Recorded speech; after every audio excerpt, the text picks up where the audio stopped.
local vegetables and local meat, and we try to infuse the two, you know, two culture at the same time. Now we've talked about this on the show before, right?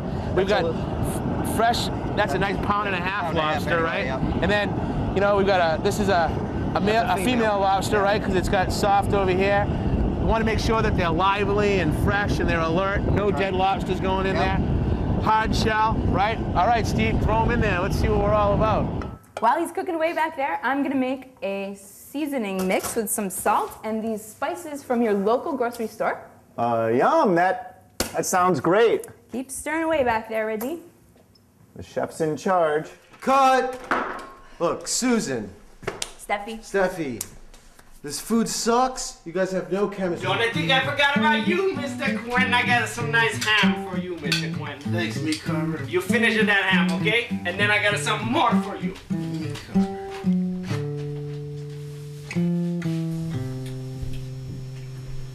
And meat Carver's pretty cool, man. It's alright, man. Told you I almost fell off the scaffolding. I demand that you put that scene back in the film. Or what? Or don't put me in the film at all. Are you? Hello, everybody, and welcome to the God Talk, guys. Welcome. Thank you, Michael. Yes. My name is Michael Mack. This is my friend, my silver-haired friend, Michael Koran. What, silver? And each week at this time, we're here on Cambridge Community Access Television to talk about God. We are the God Talk guys, after all. We are. We are indeed. He likes to shake hands. The God Talk guys. And we talk about God, we talk about faith, matters of religion, making it spirituality. through the day. And making it through the day. Yes, that's really the heart of it. That's the bottom line. What all of this wonderful, spiritual, theoretical language has to do with just making it through the day. We agree. We've agreed. You're in a funny mood. Well, you cheer me up. I was really down until I saw you tonight. Well, Michael has a reason to. Oh, yes, I'm not Michael down. is struggling. I'm not struggling, actually. He's feeling great. Yes, at the same time that he's has a challenge. He's facing a challenge. Facing a challenge. And you are going to learn all about it, as I've been learning about it. Some about it. Yes. But how shall we begin? Shall we begin simply by you telling our beloved audience what's going on? Well, Michael got some news this week. Yes. So I am like John the Baptist. I am here. I will never be able to tell you. This is dramatic. We will not get the news in the next 24 minutes unless there's a miracle. Go on. Please, continue. No, I like. All right. Why do you like? All right. So I'm like John the Baptist because I am not worthy. I am not worthy of the one who's going to come after me. Would you buy a used car for this man? No wonder we're called the God Talk guys. But I'm here to tell you that someone greater than I is coming, and that is this guy right here. How does this humility, how do you, on a scale of 1 to 10, how humble do you think this man really is? I could answer that with a joke, or I could just not answer it at all, and I think the latter would be the better part of valor. Okay, where are we? Share our news, Michael. Do you want to share? So we decided to, whatever we're doing, to have a question first. To really speak to you as well as just having a good time. To motivate the audience to really. So the question is, motivate the show to. How do you deal with bad news? Bad news. Really tough news, like that you have cancer in your head. Well, as it so happens, we have someone. One of us is now dealing with that news. The diagnosis of cancer in the head. Yes, in the sinus. Now the way this was done was, let's see, and not to put too fine a point on it, this is my beloved friend who just received this diagnosis this week. Friday. On Friday. Yes. Just before the weekend. Yes. Great way to start the weekend. And it was done in a way that one first thing you can learn is when they want you to see two top oncologists and surgeons in the same afternoon, say no. Well, let's take this. Yes. Let's let's make that the end of the show. Okay. That'll be the punchline that we've already heard. But let's backtrack a little bit. And can you share with our audience how this came about? Well, I was having double vision. Yeah? Because I was. So this was a few weeks ago you first started yes, I noticing happened this? Christmas night. Christmas night. Started having double vision. Double vision.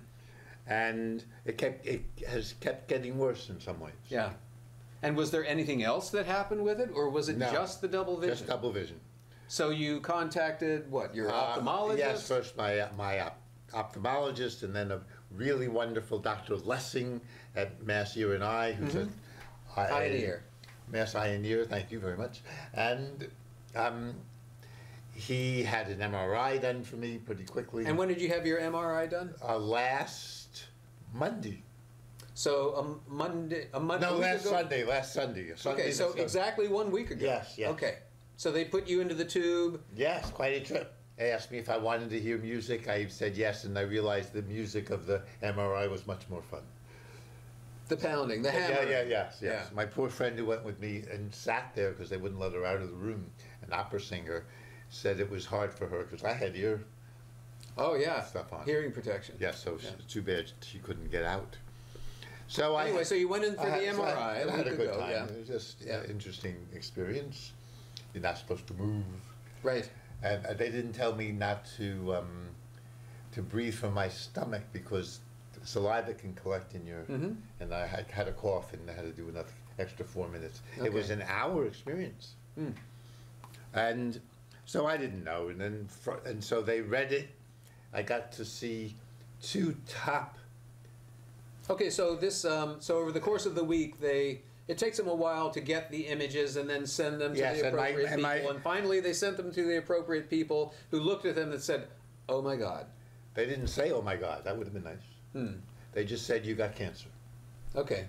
And so you talked with them Friday. When, did they call you or did you call them? They made 2 appointments. They changed appointments. Did they call you or did you call them? No, I called to make the appointment. And then when I had the appointment, they said, they looked at it, they showed me this big white thing in my sinus. Right. And they said, that's cancer. And it's either one cancer that's more aggressive than another or another cancer. One thing is called a chordoma and one is a sarcoma, something like that. Yeah. And sarcoma, I think, means cancer. Yes. And they said, we want to do a biopsy. So they're saying that you either have an aggressive or a less aggressive. Yes, but less, might be relative. Yeah. Compared to you and me, right? Right. Who's more aggressive? I can't answer. See, humility. Call in and answer. Humility is coming through. I am totally, perfectly humble. I am so damn humble. There's a funny, you know the song, right? No. Oh Lord, I'm hard to be. Oh Lord, it's hard to be humble when you're perfect in every way. Yeah. Okay, yeah. Yes. So, the funny, what I wouldn't do again is after seeing this wonderful, nice guys, wonderful brain tumor surgeon, and then they scheduled me right after to Mass Ear and Eye to see a sinus tumor person. Okay, so you talked to them on Friday. Yes. You haven't gone in, right? I went in Friday. Oh, you went in? Yes. They called you on Friday, you went in on Friday. They called me on, I think, Wednesday. They come in on Friday. Oh, okay, got it. So you went and saw one right after the other. Yes, which was a mistake. Because I didn't have a chance to get hit with it, you know. Yeah, too much to take in at once. Yes, and now I have all kinds of questions. Yeah. And here are some of them. Although I have my poem whenever I can't miss doing that on television. Okay, would you like to? Maybe we'll just do it once now. All right. Because I'm a pro with cancer. I have been diagnosed with prostate cancer. And you've been having that for a few years. I didn't know about the skin cancer. So you're becoming a professional. Some people have their hobbies. Yes, an expert at being diagnosed with cancer. And with both of them so far, the prostate cancer I chose not to operate, even though the 2 leading oncologists suggested I operate. Yeah. One of them said 95 out of 100 doctors would tell you to operate. Yeah. And I said, fantastic. 5% are on my side. That was enough for me. All right. So I didn't, and things have been good. I've had a great 6 years without any effects of that operation, which can be impotence and incontinence. And as far as you know? Unless it happens to be in my sinus now, which is a possibility. Really? You think it might have migrated from your prostate? You don't know. Yes, this wonderful man, Stan Klein, if you have prostate cancer, he heads the prostate cancer support group. He suggested I have a PSA to just see if it had gone up significantly, and that might mean that the cancer is spreading. So when I had the diagnosis of prostate cancer, I write this poem. Everyone's got their hobbies. Okay, so this is a song poem. This poem you wrote a few years ago. Yes, and I used to sing it, but I'm going to start. I don't think I might sing it later if we come back to it. I like to come back to it at least once, if you can remember it. So it's called Death's Life. Did I make it? Oh, I just think I did not make. I thought I made more copies, but maybe not. Are you going to read it? Yes, I'm going to read it now. Okay, if I can see it. Death's Life. Dear white blood cells, dear white blood cells, please make me well. Help make me well. Eat cancer cells. Kill cancer cells. Threatening hell. Dear cancer cells, you taught love breath. So now choose death. After you die,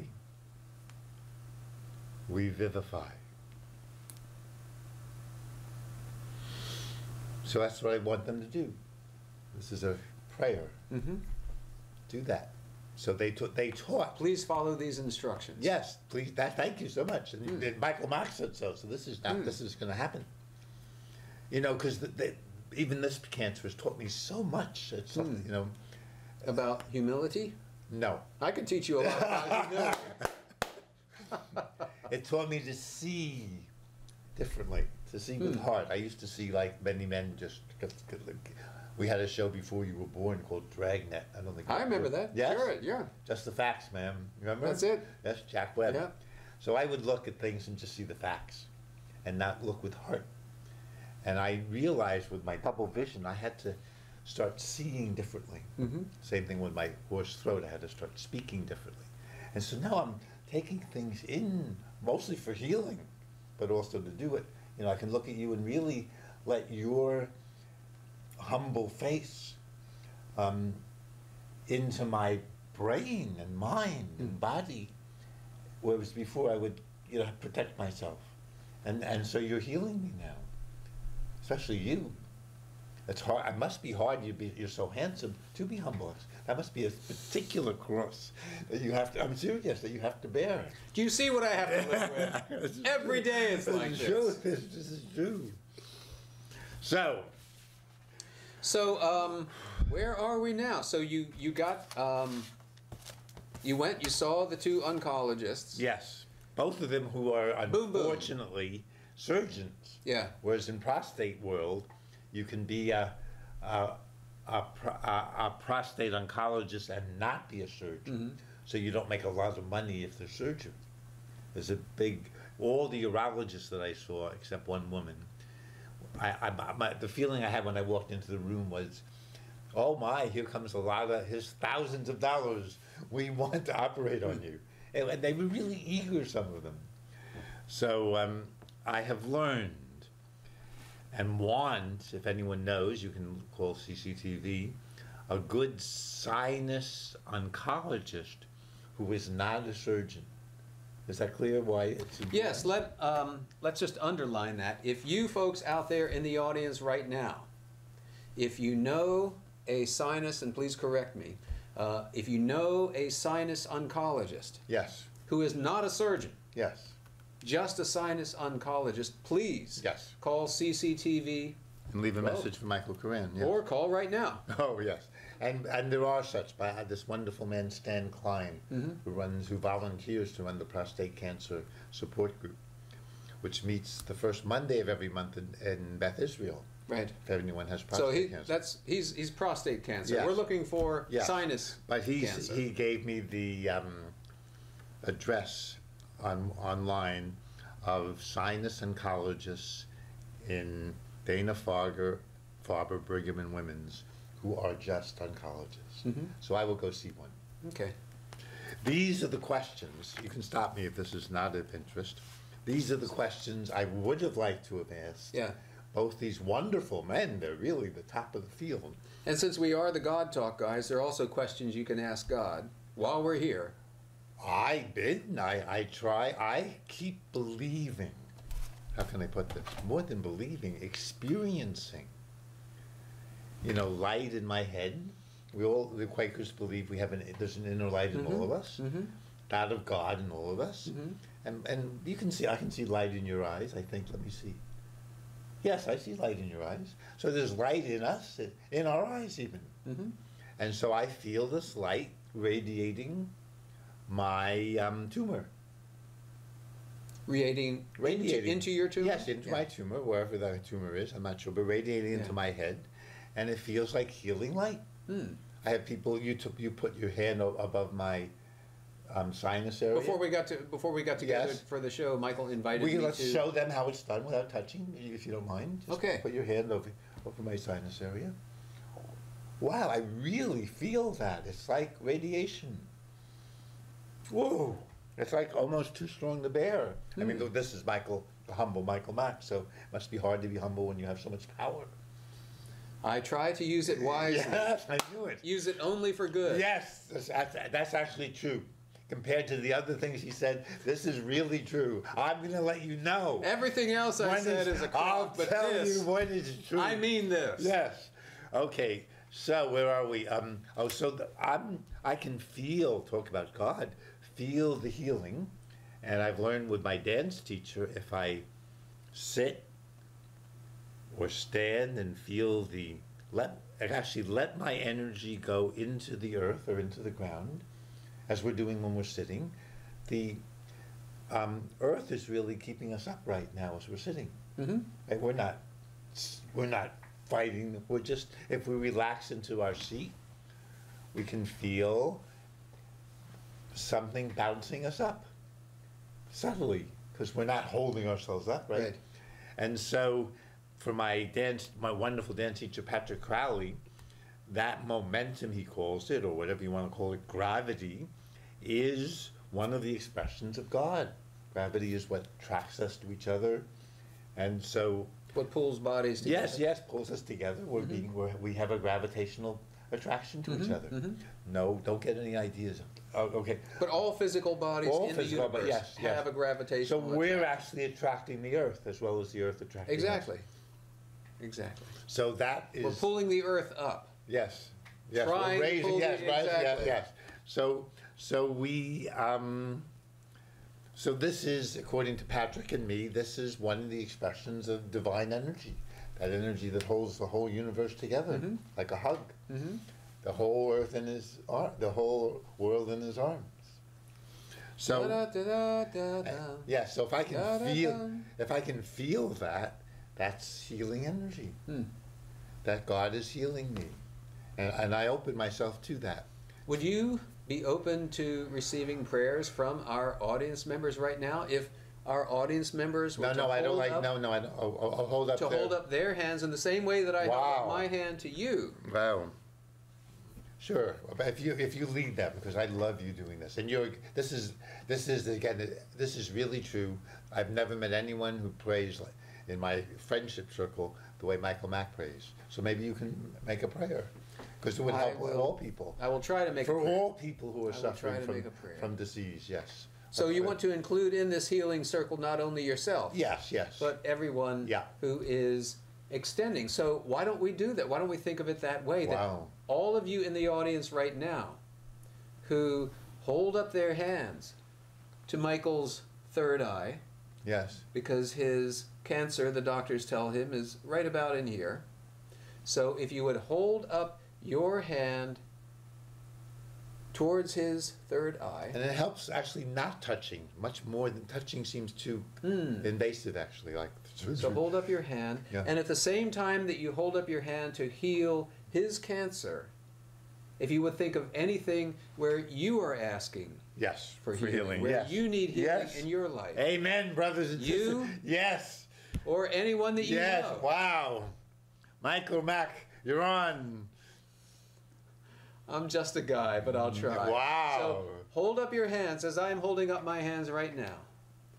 Hold up your hands, and as you point your hands to Michael's forehead, sending your loving kindness into his sinus cavity, where the cancer currently resides, offering your loving thoughts, asking God to lift this burden from him. Think also of any person in your life or any burden that you're bearing, asking that you be lifted up, that you be healed, that we all be healed simultaneously in this beautiful moment, in this exquisite moment, the likes of which has never happened in the history of the universe, or will ever happen again. It's happening only right now, that we have an opportunity right now to join together in this healing circle in which all are included. If there is anyone or anything that you want to bring into this healing circle, invite them in so that we can all join in this together. Well. And take a breath.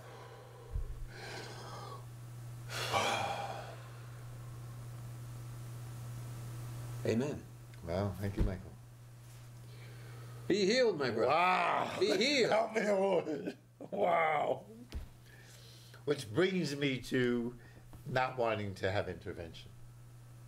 So you don't want to have the intervention. You don't want to have the surgery. Is that what I'm hearing you say? I don't even want to have the biopsy, to tell you the truth. Don't even want the biopsy. Well, they said that if they do the biopsy, they wanted, if they found a certain cancer, to go right in and take it out. So if I let them in, I might never come out the same again. Unless they make a specific... So did they tell you that? Yes. That if they take out this cancer, there is the possibility, however remote. Did they give you numbers? What is the possibility? I asked numbers. They were reluctant to give numbers. I have numbers like 5%, no, 1% stroke, 5% the cerebral spinal fluid being disturbed, which is understandable, so they're going in the brain, which could bring meningitis. If they can't get it all out, which she thinks they might not be able to, they said they have to go around corners. They'll have to come back again and go through the back of my head. This is into my brain. So, and radiation after this, regardless. Life has been too nice being your friend and being on CCTV. I'm going to be 74. Why do I want to do that? Why? For what? I even with prostate cancer, which just promised a good possibility, not always, of impotence and incontinence. Okay, when they were giving you numbers, did they also give you the likelihood of what's going to happen if you do nothing? No, I didn't. These are the questions I wasn't, because it happened one after another. Yeah. These are the questions I'm going to write. They did say only a 50-50 chance of helping my vision, which is really what started this. Really? That's all it is. So No kidding. all of this, whereas my ophthalmologist can cure this with prism glasses, he thinks, or a patch. But is it changing over time? Is the cross, the... Yeah, the vision is, well, the vision got a little bit better coming back from a party yesterday. Yeah. And today, unfortunately, I've been reading with one eye. Not consciously closing it. Yeah. So it's maybe getting worse every day. But last night coming home, the lines didn't cross. And that's the first time.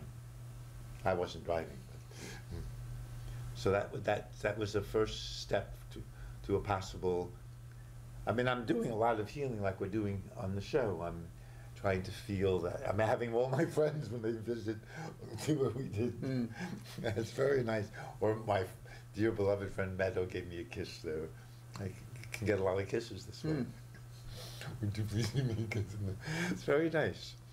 So, but those are questions I didn't ask. What happens if you don't do? I'd love to ask.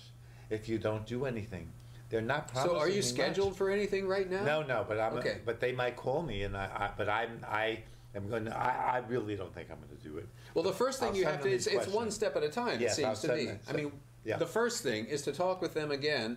Ask your questions. Yes, I'll write them questions. So of course, absolutely. I mean, I'll send them to them, and if they won't, if I can't get their email, which I suspect I will be able to, I'll deliver them in person or send them regular mail.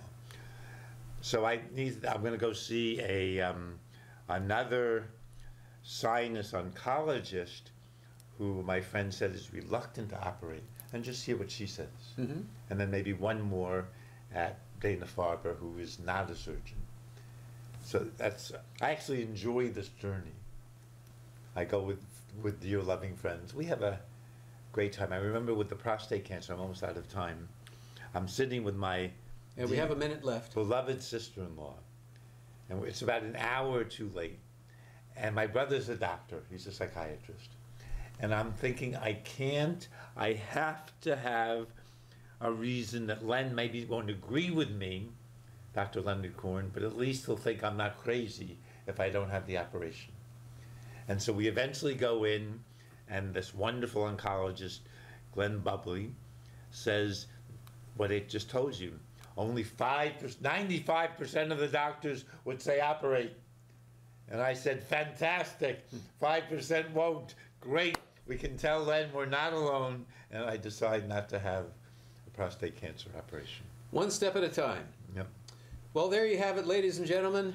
That's where our beloved Michael Koran is this week. Keep him, we ask, in your prayers. And we will stay in our, and you will be in our prayers as we bless you and see you next time.